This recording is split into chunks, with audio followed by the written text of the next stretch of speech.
So I'm 19 years old. I'm sitting in an urgent care office. It's cold.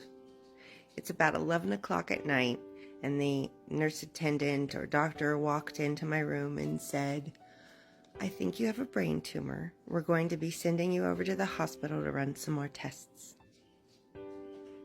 And I was stunned. I'm only 19. I have a brain tumor? What?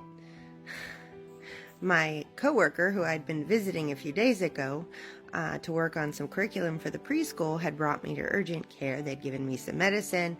My headache that I had got worse and worse and worse, so this was the second trip back to urgent care. And my coworker was out in the waiting room waiting for me, but I felt so alone, and I decided, this is a brain tumor. I'm going to call my mom. She's only about a couple blocks away from urgent care. Maybe she'll go with me, even though it's 11 at night. This is before cell phones. This is, I asked to borrow their phone, and so I called my mother, who was asleep. Hello. Said, "Hi, Mom. I'm calling to let you know I'm at urgent care down the street. The doctors think I have a brain tumor. They're sending me to the hospital for some tests. Is there any chance you can go with me?"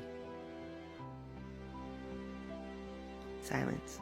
I'm like, Mom, they think I have a brain tumor. Can you go to the hospital with me?" No, I gotta stay here. He'll be upset if I leave. And she hung up. I never felt so alone in my life, thinking I was going to die, and knowing that I was off to find out the results at the hospital alone. A coworker was nice enough to take me to the hospital, and my head is pounding. I can't see, so I can't drive, and it's been this way for about 3 days. They took me into the back room. I don't know, they had a bunch of sectioned off places with curtains, and I laid there for what seemed like hours. Midnight came, 1 a.m. came. Nobody said anything to me. I just laid there in pain, sinking into a depth of, I am all alone. I honestly have no friends, and my mother can't even come watch me die. In the meantime, you hear this screaming in the other room, and into our waiting room comes a mom with, I would guess, maybe a 13, 14-year-old boy, and he is just screaming. And she's like, it's okay. And all the nurses run over to them, and they put them in the next cubbyhole next to mine, and he's screaming. And I can overhear the mom talking to the doctors going, he's got this headache, and it hurts really bad, and it won't go away, and he doesn't know what to do. And they did everything they could to help this kid be out of pain. And I listened, and I'm like, I'm in that much pain, but I'm silent. I don't speak about my pain. And I'm alone. I don't have a mom contending for me. And I listened, and he screamed for probably another half hour or so until they finally got some meds in him and calmed him down. So far, nothing had helped me. It was a very long night that turned into a very, very long season. I ended up having tests and going home. I don't even remember that. I just remember the pain. I had neurologist visits. I would go see the neurologist 3 times a week. They had me on different kinds of pain meds, and I would try the pain meds, and my body would have reactions.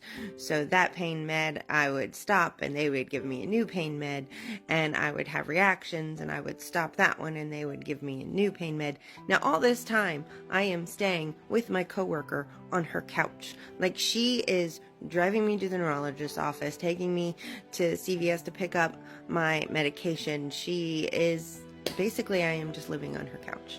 And the neurologist would ask if I was sleeping, and I'd say no. But that's pretty much all the farther it went.